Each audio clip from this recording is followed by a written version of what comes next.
네, 지금부터 2019년 대한민국 열린 토론대회 고등부 준결승전을 시작하도록 하겠습니다. 준결승전에 올라오신 여러분 환영합니다. 오늘의 논제는 게임 중독을 질병으로 지정하여야 한다라는 논제입니다. 먼저 찬성팀부터 기조연설 해주시기 바랍니다. 네, 지금부터 찬성 측의 기조연설 시작하겠습니다. 토론을 시작하기에 앞서 먼저 게임 중독이란 이 원인이 무엇이든 간에 사회적으로 게임을 오래 함으로써 나타나는 부정적인 행동을 결과로 하는 것을 의미한다고 말씀드리겠습니다. 저희가 이 논제에 대해 찬성하는 이유는 첫째, 게임에 과몰입한 사람의 부정적인 행동이 사회에 악영향을 미칩니다. 특히 게임 내의 캐릭터를 모방하는 모델링 효과로 가상과 현실을 구분하지 못하여 생기는 범죄들은 게임 중독에 어떠한 식으로든 영향을 미친다고 볼 수 있습니다. 둘째, 게임이 어떤 식으로든 중독성이 있다면 국가는 이를 체계적으로 관리하고 국민의 보건 향상을 위해 노력할 의무를 집니다.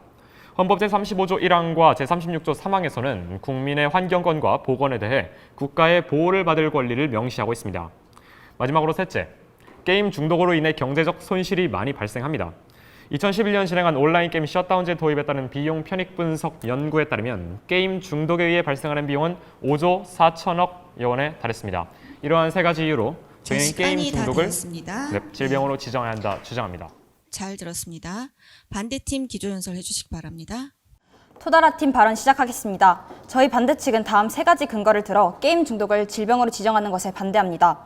우선 게임 중독은 판정 기준이 매우 모호합니다. 세계보건기구에서는 게임 중독 진단을 위해 최소 1년의 기간을 설정하였으나 게임 중독의 상황이 심각한 경우 기간의 단축 또한 가능하다고 밝혔습니다.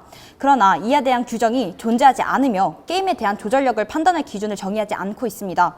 이는 기준의 모호성을 의미하는 바입니다. 둘째, 게임 중독의 질병 지정은 한국 게임 산업의 축소를 의미합니다.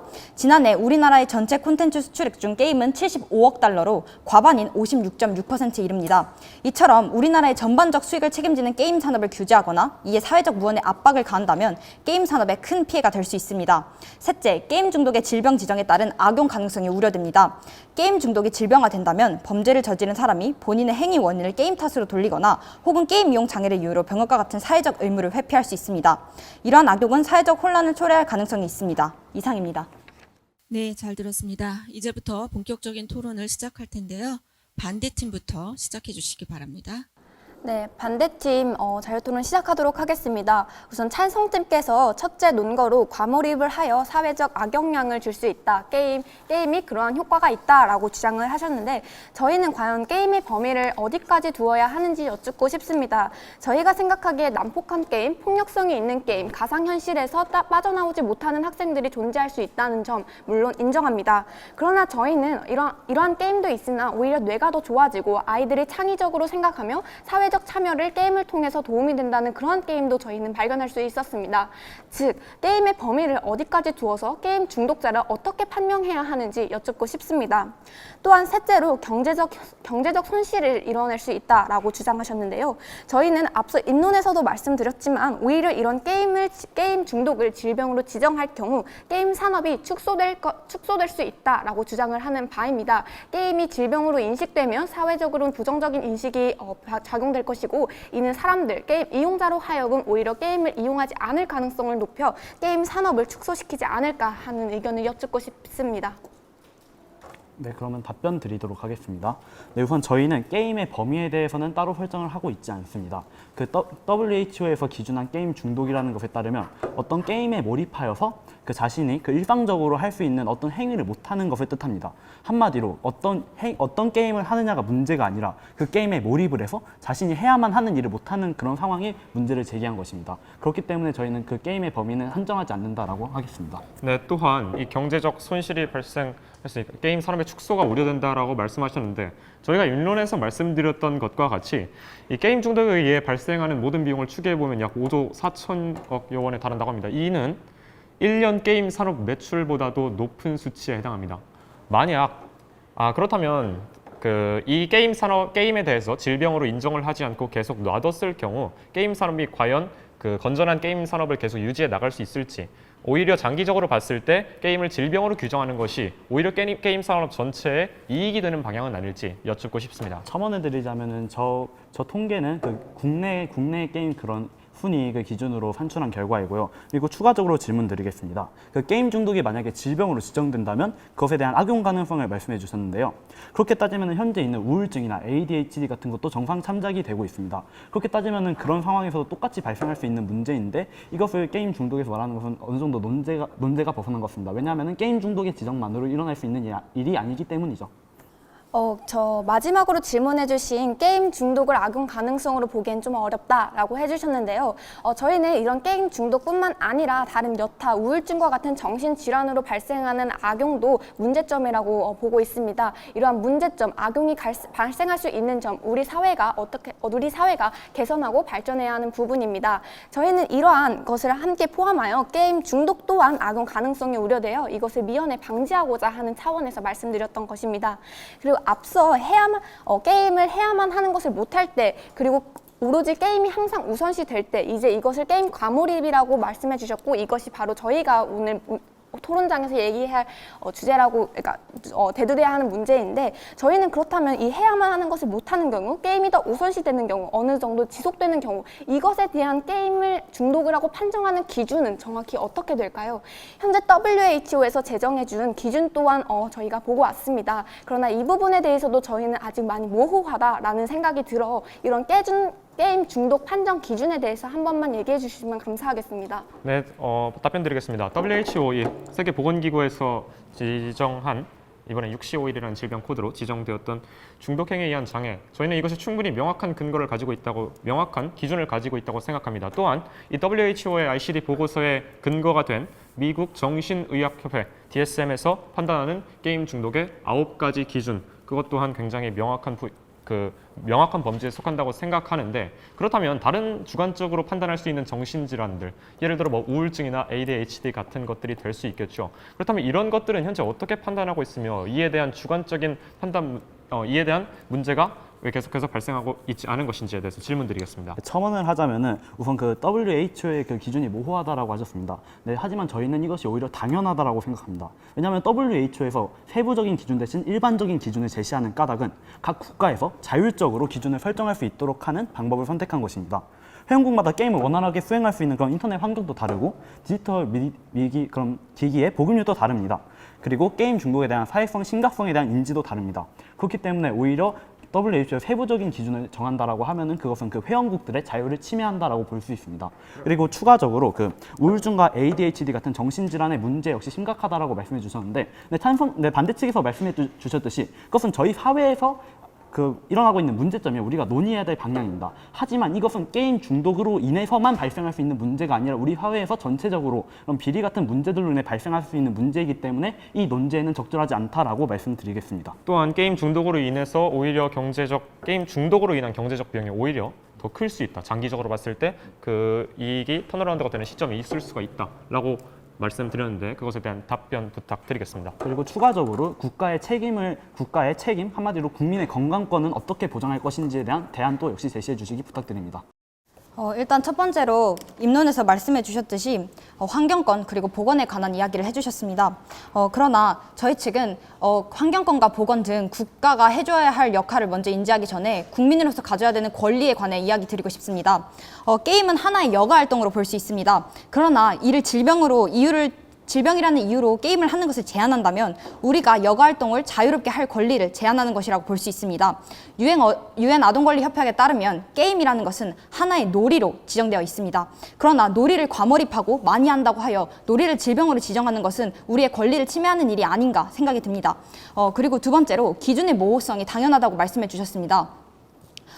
찬성 측에서 말씀해 주신 대로 물론 각 회원국마다 상황이 다르다는 것은 저희도 인정하는 바입니다. 그러나 회원국마다 상황이 다른데 이후에 만약에 이것이 질병으로 지정되었을 이후에 그 회원국들이 어떻게 이것에 대한 기준을 측정하고 해 나갈지에 대한 그런 정확한 확실성이 없기 때문에 저희는 이것도 기준의 모호성 때문에 일어나는 일이 아닐까 생각합니다. 그리고 덧붙여서 국민의 건강권에 대해서 언급해 주셨는데요. 우리나라에는 현재 치유법과 같은 사회적 재단이 현재 존재하고 있습니다. 이런 치유법과 같은 장소에서는요, 게임을 오랜 시간 집중하고 과몰입하는 사람을 대상으로 이런 것을 조금 더 치유하고 그 사람이 온전히 게임에만 빠지지 않고 일상생활을 잘 할 수 있게 도와주는 역할을 하고 있습니다. 더불어 봉사활동과 같은 시스템이 잘 마련되어 있는 우리나라 현 사회에서 이러한 게임 중독을 이러한 봉사나 치유법과 같은 재단을 통해 치유할 수 있다고 생각해서 굳이 질병으로 지정해야 되나라는 의문점이 제기됩니다.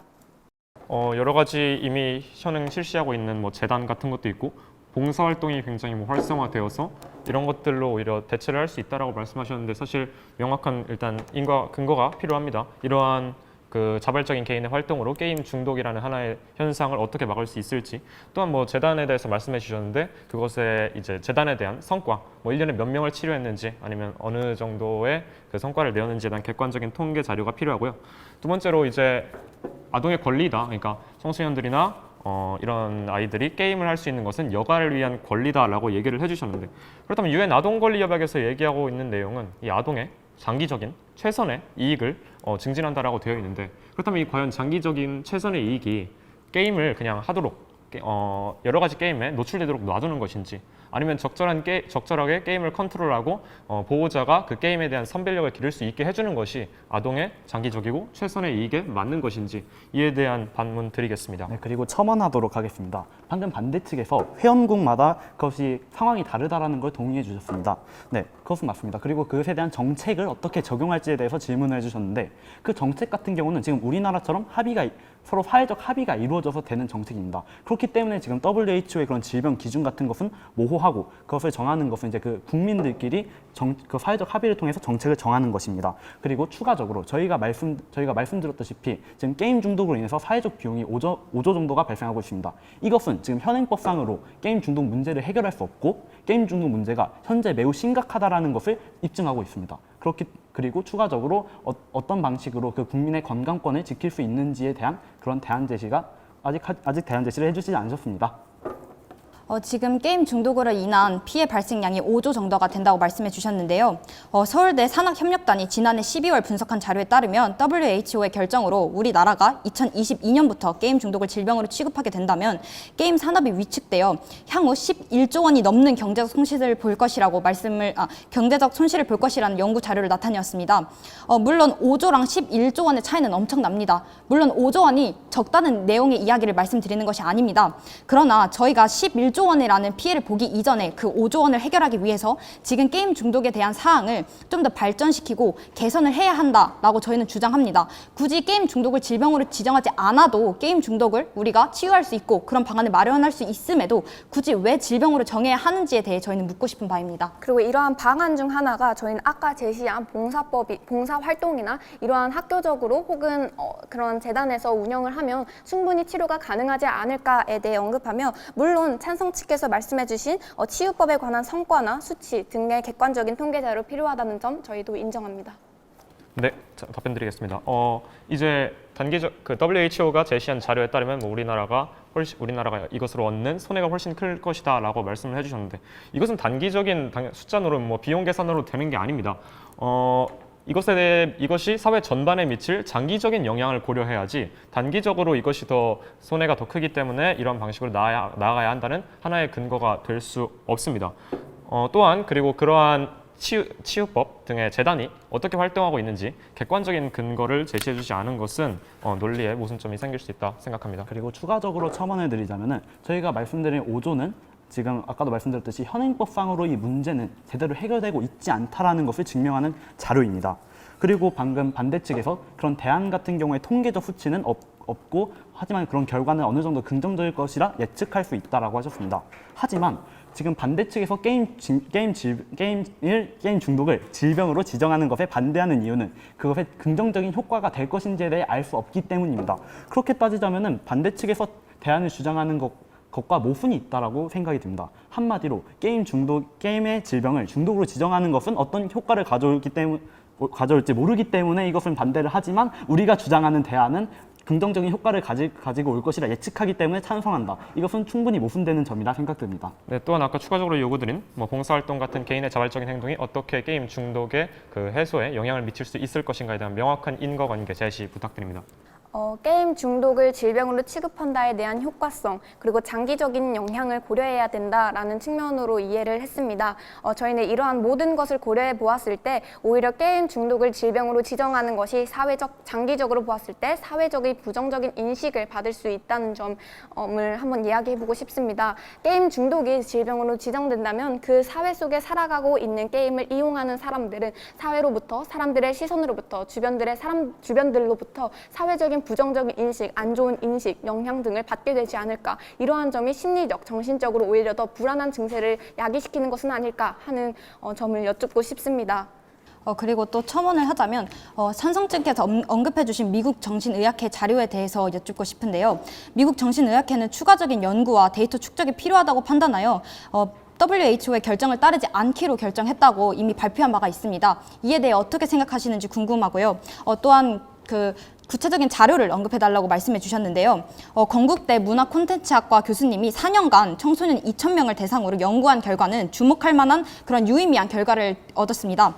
게임을 과하게 즐기는 청소년 중 매년 50% 이상이 아무런 조치를 취하지 않아도 자연스럽게 과몰입에서 벗어났으며 이는 행위 중독 가운데 질병 단계로 놓기에 지나치게 높은 자연화의 복률이라고 이렇게 언급된 바가 있습니다. 이에 대해 어떻게 생각하시는지 여쭙고 싶습니다. 네, 답변 드리도록 하겠습니다. 네, 게임 중독을 저희는 우선 질병으로 주장하고 있습니다.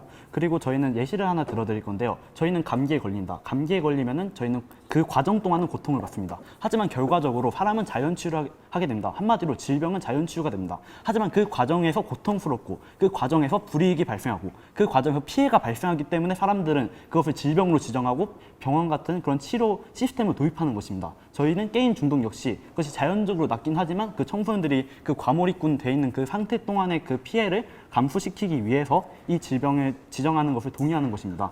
네, 또한 이제 DSM 미 정신의학협회가 WHO의 그 기준에 좀 전면으로 반박했다라고 말씀하시는데, 네, 저희가 말하는 거는 이 DSM이든 WHO든 그 기준이 상당히 명확하게 제시되어 있고 그것이 명확하지 않다 하더라도 그것은 국가에서 직접 지정하면 될 문제지 여기서 지정해 줄 문제가 아니다라고 말을 한 것입니다. 또한 그리고 이 건국대 교수 님의 이제 설문 연구조사 그 연구 방법이 정확하게 어떻게 되었는지 충분한 신뢰성을 가지고 있는지에 대해서 질문드리겠습니다. 네, 그리고 추가적으로 말씀해드리자면 저희는 입론에서 말했듯이 그 게임 중독이라는 것은 그 게임 중독이 원인이 어떻든 게임이 원인이든 사회적인 구조가 어떻든 그리고 게임이라는 어떤 행위에 몰두해서 발생하는 그런 그런 행동들이 문제가 있다라고 한 것이기 때문에 그 DSM과 WHO가 맞지 않다라는 주장은 적절하지 않습니다. 그리고 추가적으로 말씀해드리고 싶은 게 방금 반대 측에서는 장기적으로 게임 중독 질병 지적은 불이익을 불러올 거라고 했습니다. 하지만 반대 측이 주장하는 그런 대안 역시 장기적으로 어떤 이익을 가져올지 모르는 상황에서 지금 건강권을 어떻게 그렇게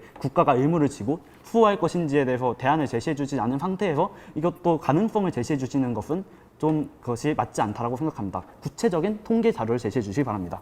네, 우선 전반적인 산성팀의 입장에 대해서 저희도 한번 반문을 해보도록 하겠습니다.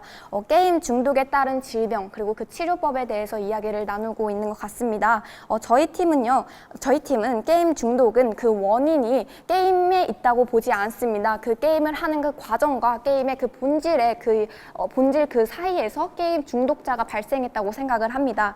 한국 사회의 학업 스트레스나 교육 제도로 인해 놀이에 대한 불안감이나 공포, 적대감이 작용하면서 만화, 대중음악, TV 프로그램이 지탄을 받았듯이 게임 또한 이런 것의 하나라고 생각을 합니다. 즉, 저희는 이러한 게임을 문화로서 조금 더 넓은, 조금 더 다양한 측면에서 문화로서의 게임, 유희로서의 게임, 놀이로서의 게임으로 조금 더 접근하며 바라보아야 한다고 생각하고 오히려 이러한 치유법이 질병으로 지정해야 한다는 것이 아니라 이러한 게임을 원인으로 게임 중독자가 된 원인의 그 게임 대상자, 게임이 중독자로 판명되는 그 대상자의 그 가족 배경이나 환경, 가정, 사회, 학교 어떠한 문제점이 이루어지고 있는지 그런 심리 상담과 정신적인 치료와 이제 정신적인 치료라고 하면 상담과 같은 면접 대화 같은 것을 이야기합니다. 이러한 것을 통해 해결할 수 있지 않나라고 생각을 합니다. 네, 반대 측께서는 이제 게임은 원인이 아니라 결과가 될 수 있는 것이다 사회적인 현상, 구조적인 모순으로 인해서 게임 중독자가 발생하는 것이라고 하셨는데 이것이 원인이 되든 결과가 되든 이것으로 인한 폐해가 심각하고 이것으로 인해서 장기적인 사회적 손실이 우려된다면 이것은 질병으로 지정해서 국가가 관리하는 것이 충분히 옳다. 그럴 당위성이 충분히 있다라고 말씀드리는 것입니다. 네, 그리고 첨언하자면은 계속해서 치유법은 굳이 질병으로 지정을 하는 것이 아니다라고 말씀하시면서 대안을 제시해 주시고 계시는데 그렇다면 방금 말씀하신 그런 대안을 사용해서 게임 중독 같은 것을 좀 완화시켰다라는 통계 같은 것이 있으신가요? 만약에 그런 통계가 없다라고 하면은 이 대안 역시 그 게임 중독 질병 지정에 대한 것과 마찬가지로 입증할 수 없고 과학적으로 증명되지 않은 사실이 아닐까요? 그러니까 저희가 말씀드리고 있는 것은 이렇게 게임 중독을 질병으로 지정해서 여러 가지 사회적 폐해들을 예방할 수 있는데 그렇다면 반대측이 반대하실 때 이 게임 중독으로 인해서 생기는 피해들을 어떻게 치유할 것인가, 그것으로 인한 피해는 어떻게 예방할 것인가에 대한 정확한 대안이 없다는 것입니다. 네, 그리고 추가적으로 첨언을 하나 더 하고 싶은데 그리고 저희가 아까 말씀드린 그런 게임 중독으로 인해서 발생하는 사회적 비용인 5조에 대해서 이것이 장기적인 관점으로 보면은 지금 질병 지정을 하는 것이 더 이익이다라는 그런 의견에 대해서도 답변해 주시지 않으셨습니다. 첫 번째로 그렇다면 이 게임 중독을 질병하기 이전에 사용자에게 어떻게 게임을 사용자를 게임 중독자로 판명하는 기준이 무엇일지 여쭙고 싶습니다. 또한 피해 치유에 대한 정확한 통계자를 제시하지 않았다고 해주셨는데 게임 중독을 위한 치유센터는 이미 운행 중에 있습니다. 그러나 이 치유센터에서는 게임 중독자들을 치유하기 위해 많은 상담 비롯해 여가 활동 그리고 봉사 앞서 말했던 다양한 활동들을 진행했습니다. 그리고 이에 따른 유의미한 결과를 얻었다라는 발표를 한 적이 있습니다.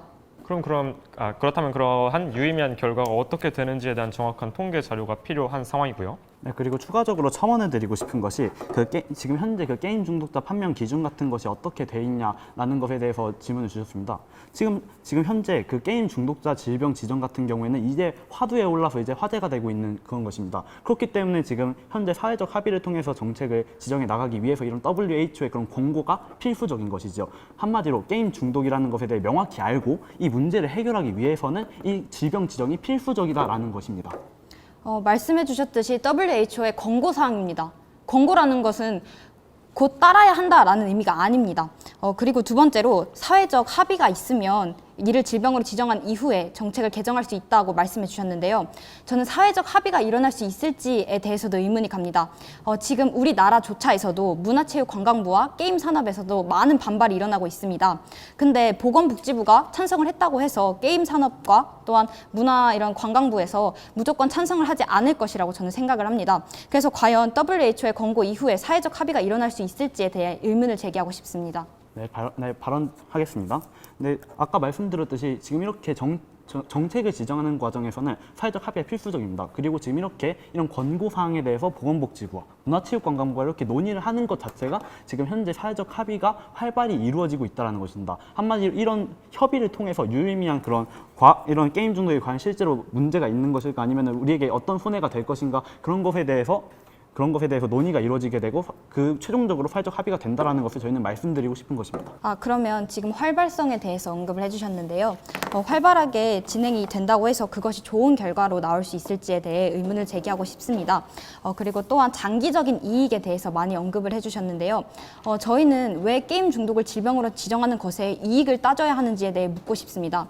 저희는 게임 중독자를 치유하기 위해서 이러한 토론을 진행하는 것이지 나라에 대해서 장기적인 이익이 어떻다 아니면 단기적으로 이익이 어떻다 하기 위해서 토론을 진행하는 게 아닙니다. 그래서 장기적인 이익을 언급하신 이유가 궁금합니다. 저희는 게임 중독자를 질병으로 취급하지 않아서 그들을 치료하지 않아야 된다가 아닙니다. 저희도 그들을 치유하고 보다 사회적으로 참여하는 능동적인 인간으로 만들기 위해 우리 사회와 전 세계 인구가 모두 동참해야 한다고 생각합니다.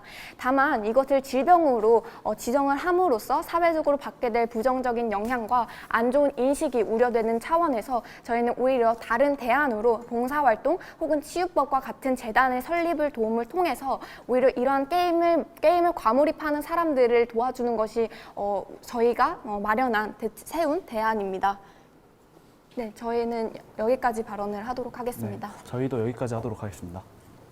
네, 다양한 쟁점에 대해서 열띤 토론 잘 들었습니다. 이제 마무리를 할 시간인데요. 반대팀부터 마무리 발언해 주시기 바랍니다. 안녕하세요. 토다라팀 발언을 시작하겠습니다. 저희 반대 측은 다음 3가지 근거를 들어 게임 중독을 질병으로 지정하는 것에 대해 반대했습니다. 첫째, 게임 중독 판정의 기준 모호성입니다. 둘째, 게임 중독의 질병 지정은 한국 게임 산업의 축소를 초래합니다. 셋째, 게임 중독의 질병 지정에 따른 악용 가능성이 우려됩니다. 저는 이러한 많은 부분을 통해 반대합니다. 그러나 토론 중간에서 들었던 찬성 측의 객관적인 자료 또한 필요하다고 인정을 하고 있습니다. 저희는 게임이 사람과 사람이 소통할 수 있는 새로운 문화로서 넓게 그리고 보다 사회적으로 좋은 문화로 자리 잡아야 한다고 생각합니다. 문화로서의 놀이, 문화로서의 유희로 받아들여져야 한다고 생각하는 입장입니다. 우리나라 헌법에서는 국가는 문화예술의 창작의 자율성과 다양성을 보장해야 한다고 명시하고 있습니다. 이러한 측면을 두어 현재 게임이 놀이, 유희로서의 문화로 받아들여 보다 많은 사람들의 긍정적인 인식을 받아들여야 합니다. 감사합니다. 네, 잘 들었습니다. 찬성팀 마무리 발언해 주세요. 네, 찬성 측 맺은 말 시작하도록 하겠습니다. 네, 지금까지 저희는 총 큰 2가지 쟁점을 토대로 토론을 진행해 왔습니다. 하나는 이 게임 중독이 질병의 문제에 대해서 국가는 어떤 행위를 취할 것인가, 그리고 두 번째로는 지금 현재 게임 산업에 어떤 문제가 있을 것인가였습니다. 지금 반대 측에서는 이 게임 중독 질병을 지정하는 것이 아니라 다른 방안을 통해서 그런 대안 설정을 통해서 해결 방안이 가능하다고 하셨습니다. 하지만 객관적인 수치를 정해 주지 않았습니다. 한마디로 이것은 저희의 그 게임 중독을 질병을 지정하는 것에 대한 모순이라고 볼 수 있습니다. 그리고 게임 산업에 대해서 말씀하시면서 저희가 제시한 게임의 사회적 비용이 장기적, 단기적 관점으로 봐도 볼 것이 아니다라고 말씀하셨습니다. 하지만 어떻게 보시면은 반대 측은 산업 손실을 언급하셨기 때문에 이건 역시 모순되는 주장이라고 할 수 있습니다. 빈대 잡으려다 초가상간 다 태운다라는 말이 있습니다.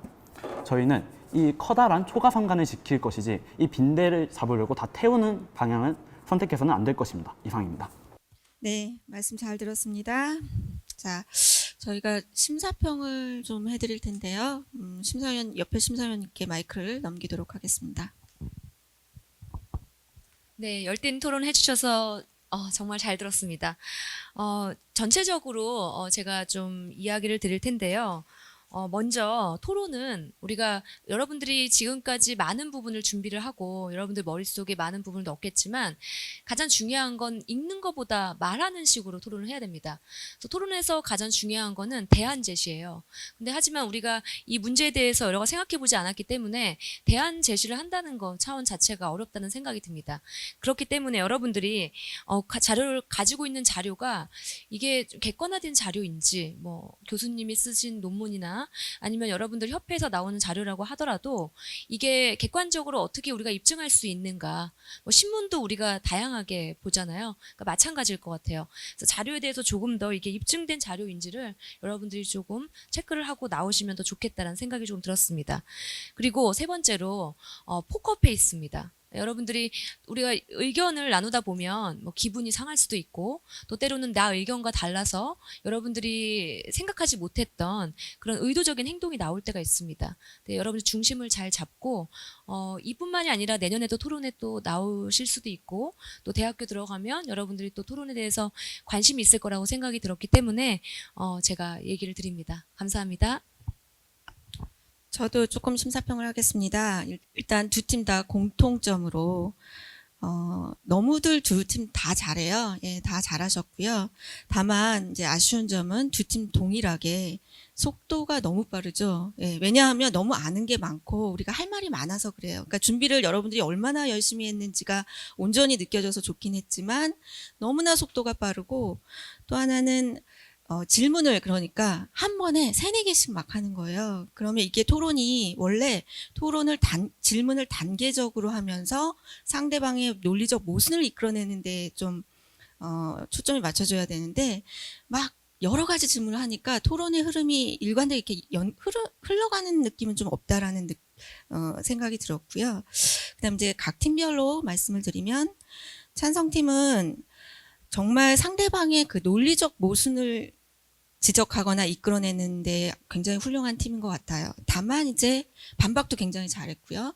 근데 다만 아쉬운 것은 자신들이 내세웠던 기조연설에서 내세웠던 찬성팀의 논쟁을 주도적으로 가지고 가지 못한 점이 조금 아쉬웠습니다. 반대팀은 마찬가지로 잘한 거는 반대팀의 논쟁을 가지고 주도를 하는 건 굉장히 좋았고요. 그런데 반대팀이 주장은 계속 반복적으로 이야기했지만 상대인 찬성팀의 어떤 논리적 모순을 이끌어내는 것, 요게 좀 아쉬웠던 것 같습니다. 그럼에도 불구하고 두 팀 다 너무 정말 잘했고요. 예, 여러분들이 그리고 또 긍정을 하면서 서로의 의견을 존중해주는 모습이 정말 성숙한 토론을 해서 우리나라의 앞으로 민주주의에 크게 기여할 것 같아서 너무 흐뭇했습니다. 수고들 하셨습니다. 큰 박수 주시죠.